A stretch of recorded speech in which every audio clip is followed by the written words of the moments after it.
Welcome, my name's Alex Harrison. I'm the Head of Foundation Stage at Royal Dubai School, and I've been teaching in various schools in Dubai for the last 8 years. So today I just wanted to talk a little bit about how at Royal Dubai we develop the children's independent learning skills, starting by really just generally developing their independence and how that then will support their learning moving forward. I'll say from the outset, it's not rocket science. I'm sure lots of you will be going, yes, we do that, yes, we do that. But hopefully there'll be a few ideas that you might think, oh, I might try that. And I'm hoping at the end that we can share some ideas that I'm sure you are all doing in your schools, you know, that I can take away as well, to think of other things to further help the children develop in those independent learning skills. Okay. Hi, welcome. If you don't want to stand and you want to come and sit on the floor, you're more than welcome. I'm really sorry about the lack of chairs. Okay, so the starting point for us is very much about working with parents and ensuring that parents really understand the curriculum that we are following. In terms of our parents, our curriculum, we follow the EYFS, as I should think a lot of you actually do. We start in September with a curriculum overview meeting, and we run it in the morning and again in the evening for both FS1 and for FS2 parents. And we go in some detail about the curriculum then, but in parent-friendly language, so the parents understand what we're looking for over the course of the year, what our goal is for the children for the end of the year, what that really looks like, and also importantly how they can support at home. So in very practical, parent-friendly ways. And also emphasising, I think, the non-academic aspects of independent learning skills for the parents and how important that is in our curriculum. To support that, we could provide the parents with information leaflets as well, again, very parent-friendly, so they can access that information throughout the year, and that's available to them. In terms of working with the children, we send this is an example of a weekly review preview which we post on our blog. So this will be the week coming, the learning that we believe we're going to cover, according to how the children take us, I guess. But for each of the curriculum areas, so by then the parents are familiar with the curriculum areas, they'll start to see how they link together and any key reminders. You can, yeah, absolutely. Sorry? Every week. Yeah, so every week this goes out. Hi, come on in. There's room on the floor or room standing at the back. And it's like a newsletter basically. And what this is also accompanied. All right, just wait a minute.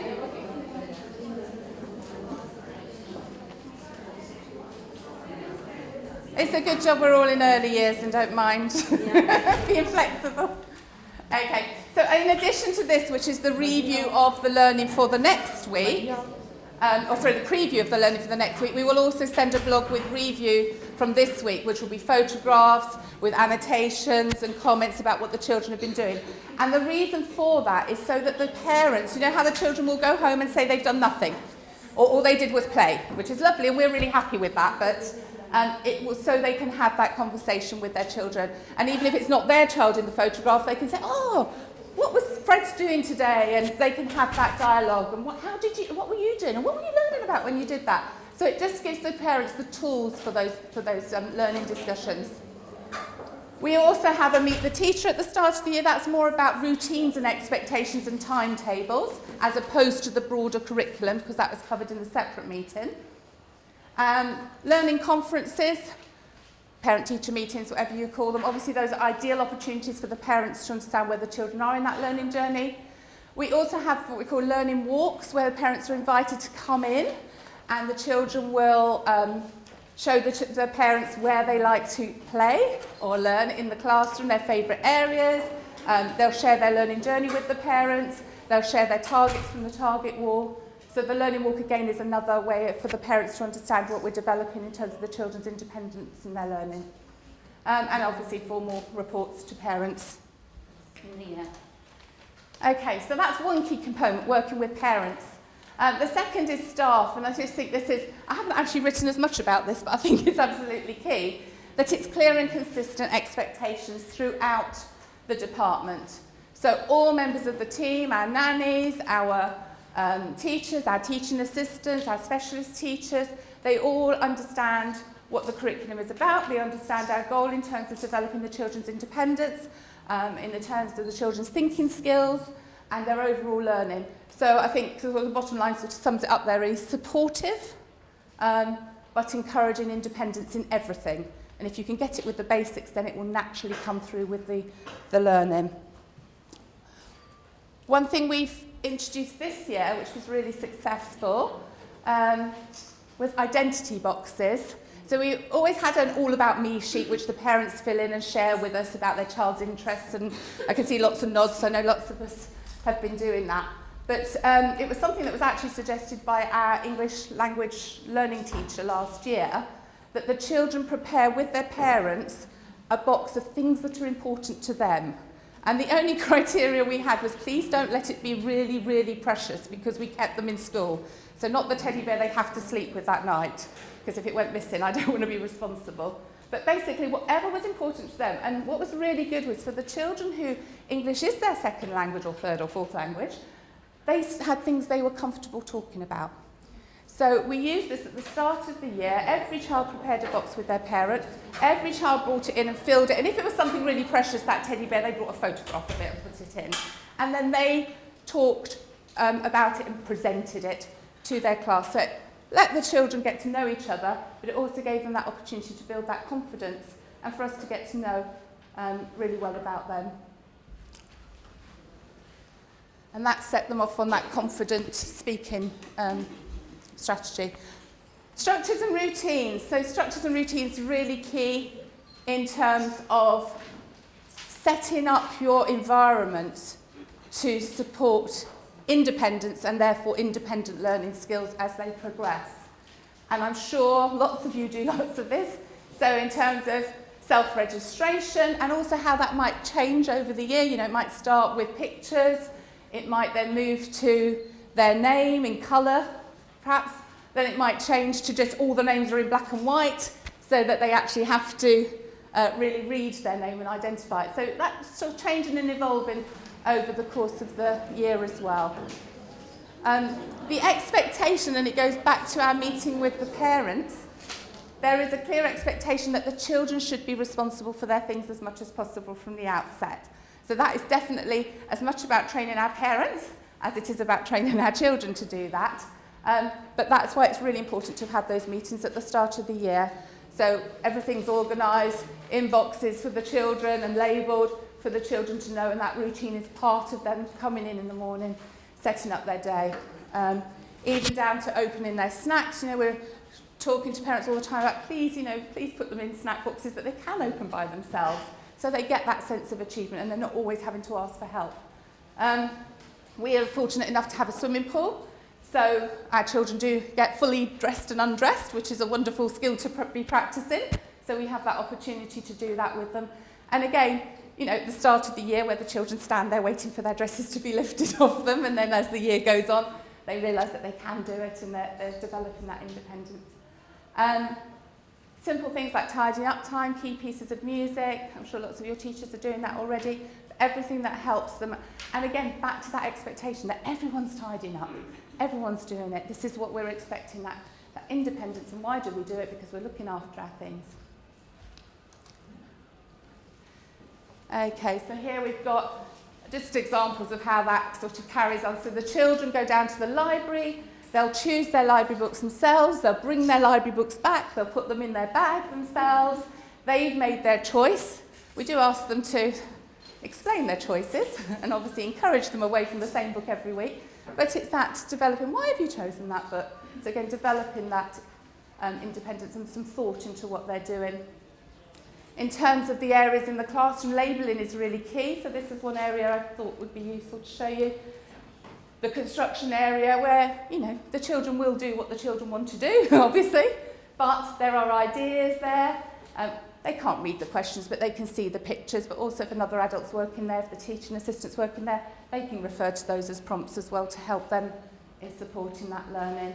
Everything really organised and labelled so the children know how to look after the resources and put them away. So in terms of structure and routine, timetables are key.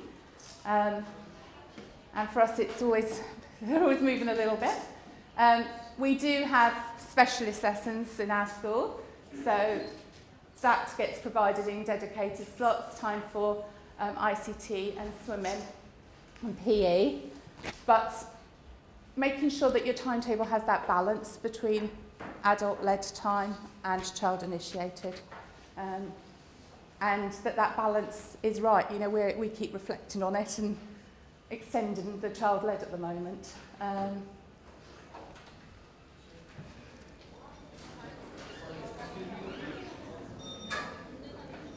Okay. Free flow. So we're early years, we love free flow. We are fortunate because we do have an outdoor area off of every classroom, so we have free flow running all year round, indoor and outdoor. Very important that the same rules and expectations apply across those areas, and the same standard of organisation, labelling, set up to help the children continue to access the learning opportunities independently is put in inside and out. And I know it's a challenge as it starts to get warmer and warmer. And I'm sure you're like me, often it's more about calling the children in rather than encourage them to go out. But it is about that balance of opportunities for them. It's making sure that the activities are engaging and varied and responding to their, if they haven't been to the maths activity type table that you have put out in the last 2 days, then there is clearly, it's not working.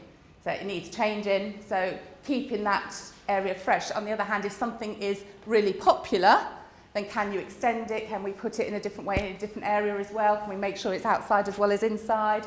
And what is it that the children are enjoying in that area? So definitely following the children's interests while still having that overview about their learning and ensuring that it does facilitate that independence all the way through. So at the end I was going to show you, I've brought some of these challenge boxes along to show you. So these are used in FS2. We don't really use them in FS1 except maybe towards the end of the year. But used in FS2, mostly maths or literacy focused in each classroom. And they have a range of resources in them. And it depends on how the teacher uses them, because I certainly don't think they need to be just aimed at the more able children. They can be for any child. And it depends on how you pitch them. You could have different coloured ones that you suggest the children, right, this week I'd like you to work on the yellow challenge box. It's to be used in free flow time, so it's not teacher-led, but it's got resources and prompts in there to help the children. So for example, this is a maths one, it's got maths games, it's got prompt cards, actually it's not, it's literacy. It's literacy games, words, different ideas. The talking tins are really useful. You know the speech bubbles or the little recording devices? They're really useful because the teacher can put a instruction on there for the children who can't read, so they still know how to access that particular resource. And we've started using those quite a lot in our free flow areas as well. And what we had to do, because we also have the children are allowed to record on them, so we've got one of the teachers has taken to drawing herself on it, and if her picture's on the speech bubble, then they know they can't record on top of it because it's there for them to listen to. The other ones they can record on top of. But it's really good because your teachers can't be everywhere, but sometimes the children just want those suggestions. So these would have a mixture of number lines, dice, photos to prompt literacy ideas, writing ideas, phonics, and the children, because they're aware of their targets and what they're working on, they can go to that. So if they know their target is to be writing a simple sentence, they can go and either use the picture to write the simple sentence, or they can pick out some keywords to start to give them those ideas to write the simple sentence. There's lined paper in them. whatever the teacher feels appropriate for their children at this time. We have, this year we've got 8 classes in FS2, and we free flow across the classrooms in the afternoon. We call it our busy bee time. So just again, to give it a little bit more, a little bit of a difference from the rest of the day, and to give the children again more agency over their own learning. They get to choose, and they get to go with 2 or 3 other children to one of the other classes, and they choose which class they would like to go to. And there's a range of activities in all of the classrooms. It just gives them that different experience. They can go with the friends from their class, so it gives them that safety net, but it also helps develop that social confidence of interacting with other classes. And other children that they maybe won't see, because our playtimes are split into 2 halves of the year group. So it gives them a chance to interact with other children that they may not see other than during phonics sessions. So that great opportunity to develop their confidence. And it does depend. You know, at the start of the year, we have got children who are very reluctant. We won't force them to go, but gradually we will encourage and support and make sure they go with their friends, or maybe they go with the TA from that class initially until they develop the confidence. Most of them absolutely love it. And it amazes me how they walk down the corridor, find the classroom, wait outside, go in. They're just super organised. No, in the afternoon, so on our timetable after lunch, we have an hour that is busy being. That is a free hour. Yes, it's free flow across the whole of FS2. So everybody stops, everybody lets the children choose, they open the doors, the children walk across the corridor, they wait outside those classrooms. And they go without an adult? Yes. By themselves? Yes, I mean we obviously have supervision in the corridor, but they go and then the teacher on the door of the classroom they're going to will make a note of which children she's got. The teacher who's sent uses something like this to note which classroom those children have gone to. So elephant class, she'll stick the names of the children who chose to go to elephant class. So she knows where they are. Our environment, our physical environment lends itself, you know, they're not roaming all around school, but it gives them that element of independence. And obviously at the beginning, you know, even 8 classrooms is a lot for them to find the right classroom. So at the beginning of the year we have big animals on the door to help them find elephant class, find tutor class.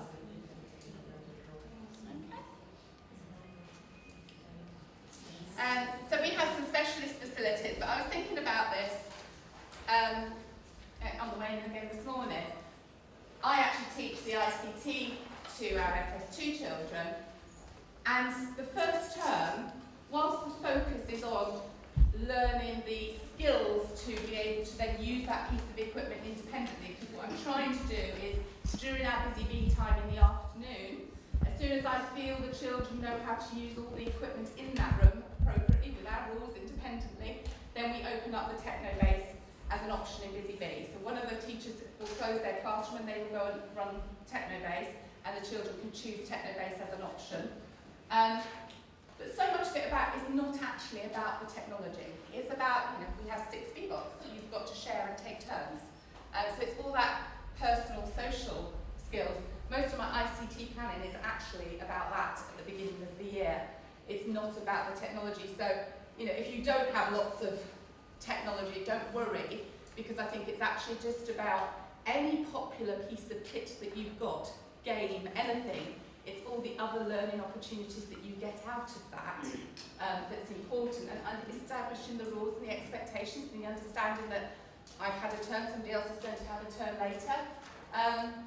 You know, that's just as important. So, looking beyond the technology there. But as I say, the goal for me, like with any other resource in the department, is for the children to be able to independently access it. So with this, if they can independently access the computers and they can go on the phonics games to help them practice their phonics skills, fantastic. You know, my job is done then and that, so that's what we're working towards. I mentioned before about the children's targets, and even in FS1 from the start of the term, first term, the children do have individual targets, and every classroom will have a target wall like this. Not necessarily with post-its, it just depends, and obviously the children can't read it, so some teachers will draw a picture for what that target is, but they will be talking continuously with the children about their personal target. The parents are aware of that target. Obviously, there are lots of other things. We know we're not just working on this one target that's on the wall, but it is about developing that independent learning skills. So for the children to start to be exposed to, your target is to share and take turns. That's your target. And then we use that in lots of opportunities. We refer to it. Oh, that's fantastic, that's your target. Some teachers will put stickers on it. Some will get them to go over and put a stamp on their target when they've seen them doing it. So it's very real and they live with that target. So they're really starting to understand the concept of targets working towards something when it's achieved. And when it's achieved, it's then, at the moment we still have some paper learning journeys, so it goes in the back of the paper learning journey and it's stamped and it's dated and it's in there for the parents to see as well.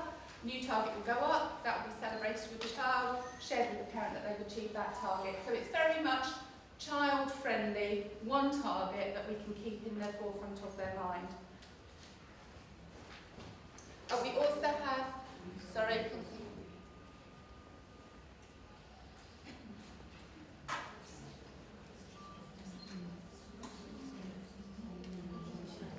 Okay. Okay. We also have, yeah. Yeah. At the start of the year, it tends to be more personal, social, emotional. You know, it might simply be that sharing and taking turns. It might be to organise their belongings when they come in the morning. It might be to come in without crying, you know, but written in a positive way. But the students, they reacted positively to this. Yes, really positively. And it's shared with them and it's celebrated when they achieve it. So it's definitely something that's achievable in a short term. You just change the target. Yeah. How long Yeah. does the child take to achieve the target? Sorry? How long does the child take to achieve? It depends on the target, but I would say you want something that's achievable within 6 weeks, possibly less at the start of the year. So they're short. If they're more academic targets later on in the year, they may take a little bit longer, but you also judge it according to the child. You know, so if you know they're going to need to have some success in a couple of weeks, you'll make that target small and achievable enough. So there's no set, you know, that this has to be a 6-week target for this half term. They change all the time as and when the children are ready to have them Each change. child has a different target? Yeah. Each Yeah. baby has a different target? Yeah. And that's in addition to targets that we've shared in parents' reports, where there may be multiple targets being shared for different curriculum areas. This will be one of those that's shared with the parents, but obviously, you know, the children are 3, 4 and 5. They're not going to be able to hold multiple targets in their head at that point. So this is the thing that's the most important to them. You might find by FS2, the teachers might start to have a literacy and maybe a maths target, especially if they think the children can cope with that. So yeah. So do you prefer to set a target, only one target at a time? For the children, because of their age, the teachers are working on multiple targets. The parents tend to know about the other targets. Part of this is about that learning skills. So, you know, when did we first learn that you set yourself a target, you work towards it, sometimes you won't succeed on the way, there will be obstacles, and you need to develop that resilience. So it's trying to do all of that in a very child-appropriate way for their age. I think this is very positive for behavior. Right? Yes. Your target is not to hit your friends. Yes. So whenever you share. Yeah. So, and obviously the targets are always written in a positive, so, you know, it's to make friends or to take turns and share or to come in happily in the morning. Always with a positive spin and always backed up with the parents. And if the children come on the bus, you know, emails sent to the parents, they've achieved their target today or they're making great progress with the target. And manageable for the teachers. So, you know, if they've got sticker charts, they might say when they've achieved their target as well as it going in the learning journey, they give them a sticker for that. Whatever works, whatever motivates those good children. Shall we talk about it very often? Like every day? Should we Yeah. talk about the target? Not every child. We have target time sessions on our timetable where the teacher and the teaching assistant will use that time, so it's not dedicated to anything else that's on the planning, so it's completely focused on this. Now, some things lend themselves to focused work, if it's a phonics target or a maths target, Others might lend themselves to observation time during that, because I'm actually now seeing whether you are sharing and taking turns, and I'm noticing you are, so now I'm going to go and comment to you, and we're going to update your target. So there is dedicated time, which I think is quite important because we get so busy with everything. So it's quite nice to have that time where it doesn't matter what subject it links to. There is still time to do that. And not every child's target will be reviewed in that session, but it's time on the timetable where the teacher can just go, right, this is who I want to focus on, this is what I'm going to look at, let's update their targets. But in terms of lessons, I'll hear my teachers, they're doing a little inputs at the start of the lesson, and they'll just naturally drop in. Somebody will say something and say, that's fantastic, that's your target. They know the target, and they'll say, oh, you are sitting and listening so well today, that's your target, isn't it? So even if it's not their target, all the other children know this whole idea about we all have targets, we work towards targets, and it's not always easy. I think that's the important bit as well. And we don't all achieve them straight away. And that's what's nice, that it's happening all the time. So the ones who don't have the post-its, their targets are achieved. When I took this picture, I didn't realise until I showed it to my FS1 lead, and she went, well, you know why those two are missing? I said, oh, I hadn't realised they're missing. She said, well, it was my target time, I was working with them. So literally she'd taken them off, got the children, and they were sitting talking and working on that target. And then I don't know whether they went back up with an update or whether they were replaced. I thought maybe the target is achieved. Well, probably it was, to be honest, because she was working in that session with them. So it probably was, in which case, but literally shows it is used. I hadn't realised. And she was like, that's why. Good question. Okay. Definitely at the end of the day, but also at any other point, and this is a bit like your plenaries. But definitely at the end of the day, we have a review time where the children will share their learning, and particularly if they've been in the busy bee and they've been in other classrooms and perhaps they've brought things back, or maybe they haven't brought things back, but they're going to talk about what learning were you doing in cheetah class, in elephant class when you went there. So they come back and they share their learning, and that is celebrated. Also in terms of reviewing, self-assessment, again, if you've got a target and you're working towards that target, you need to actually be able to be honest about it. So at the beginning, whenever I do my ICT and we do the self-assessment at the start of the year, it's always thumbs up for everything. Then they go through well, I'll do thumbs down and see if she notices that I didn't get it, even though they did. So I make sure that with the self-assessing, a simple thumbs up to the side and down is fine. But I will then question some of them about, why is your thumb up? Why was your thumb like that? And so they know that I am actually taking note of what they're doing, and I'll call them if it's not what I think. I'm really surprised your thumb's down because I've got, and I'll look at my assessments and they'll go.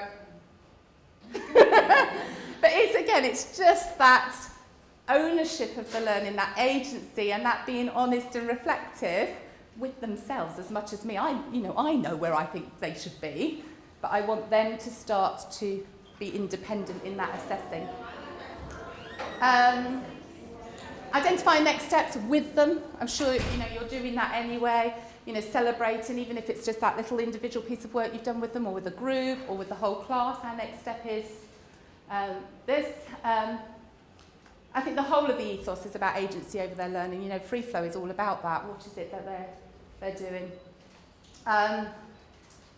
Developing communication, so in review time they are speaking to the whole class, as well as the teacher, and there'll be questions and back and forth about what they were doing, so it gives them that chance to practice that communication, develop that confidence and self-esteem. I said to you at the beginning about we send the preview of next week's learning. This is an example of a review that would go home, okay? So photos, little quotes about what they were doing, so all the parents in that class would get to see that.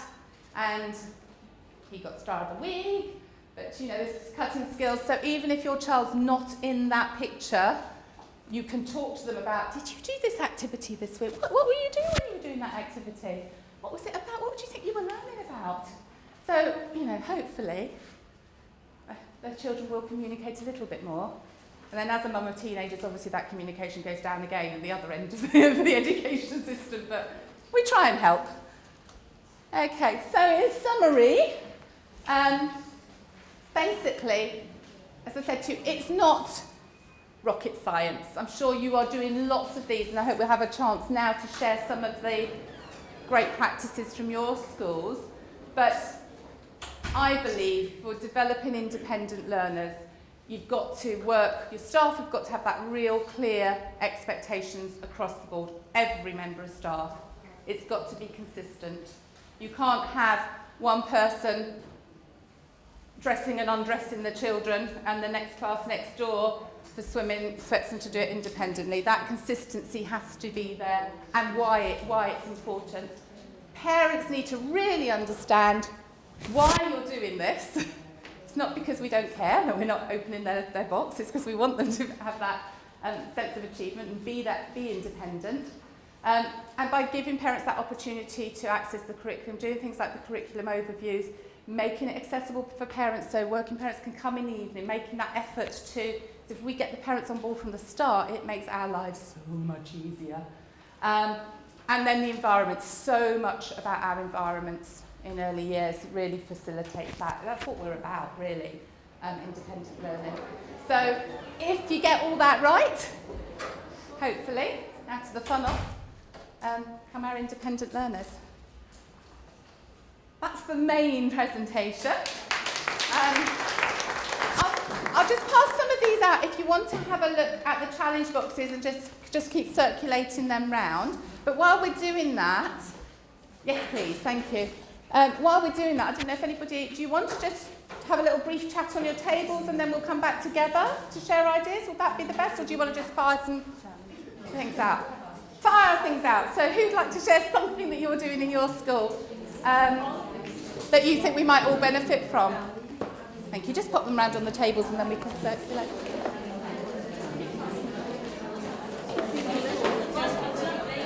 The first picture.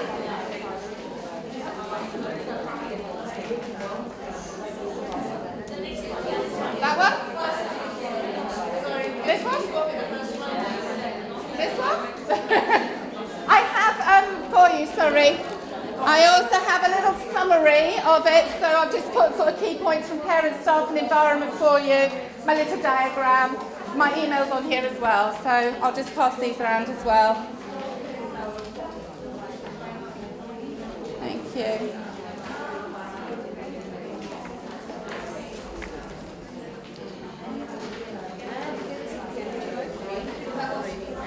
Yeah, of course. No problem. If you can pass them round. There's a few there. Thank you. Oh, thank you. I think that hasn't been. Want to take one and pass? Could you pass them onto that table? Thank you.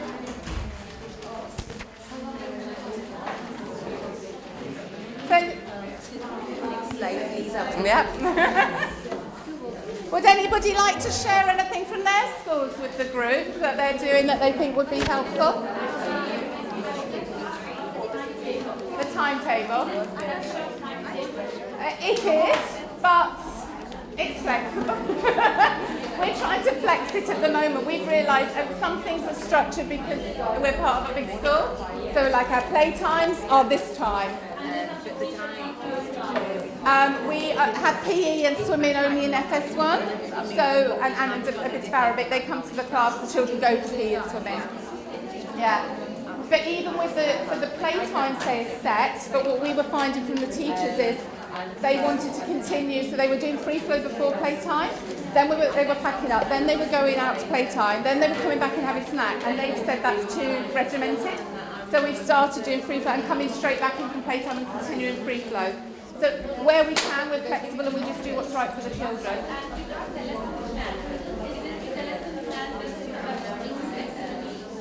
No.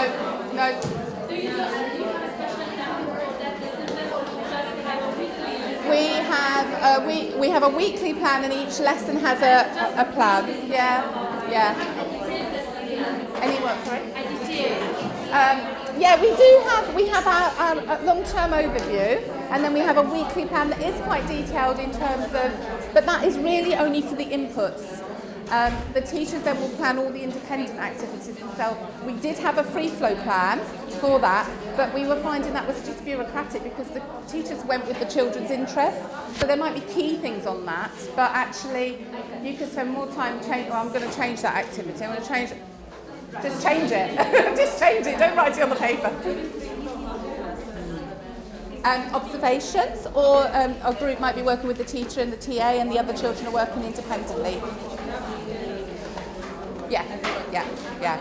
So usually the teacher is working with a group during that time and the TA is working with a group as well, or on a focus observation, so during that time. But they'll be watching what's going on, so they don't have to achieve, but they'll have so if it's a literacy focus, say if it was FS2 and it was a literacy focused group work, they'll know what the objective is for that session. That might be different from the target that's on the target wall. But if there's a way to link it in, they will. If it's about focus and concentration and you've concentrated really well on this today, we'll link it in.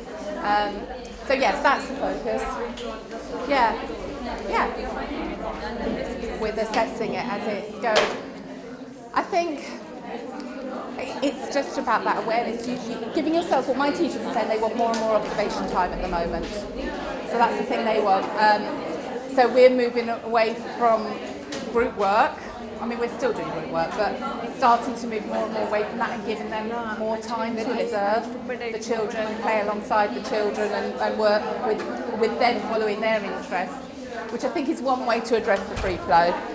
The other is it's just keeping that awareness all the time. I'm working with my group here, but I'm still watching and I'm seeing something wonderful going there, so I'm just going to nip over, make a note, chat to the child, come back. But you're forever, aren't you? It depends, it might be multiple, it might be one activity, but with different targets for different children within that, yeah.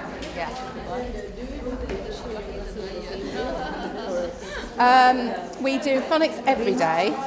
And then we have a literacy session in addition to that, 1 or 2 literacy sessions in addition to that, and 3 maths sessions in addition to that. But the phonics will be every day, but the maths may not be every day.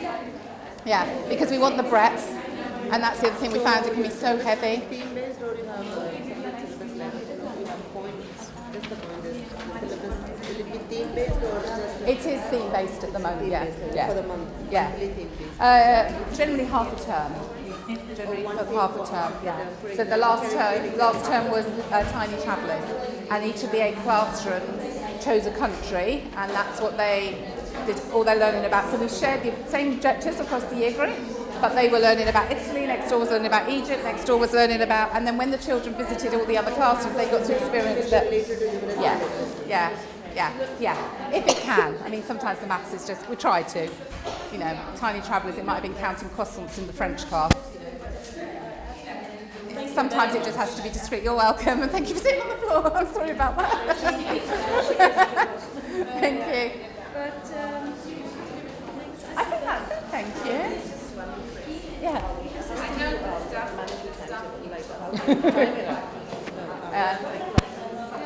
They are still the same.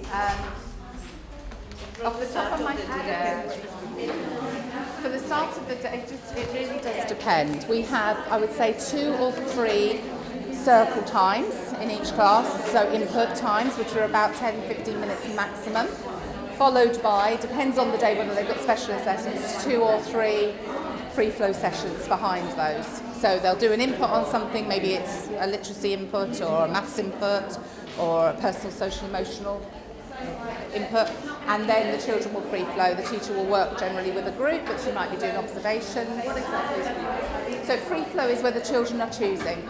So they're choosing so you've got all your activities all around the classroom. Thank you so much. So you've got all your activities set up around your classroom or environment, and the children are choosing where they want to go and work. So some will come and work with you, but they will choose, they might go over there and play with that maths activity, they might go and play with the construction, they might outside, choose outside. So, suppose you have 25 students or 30 students.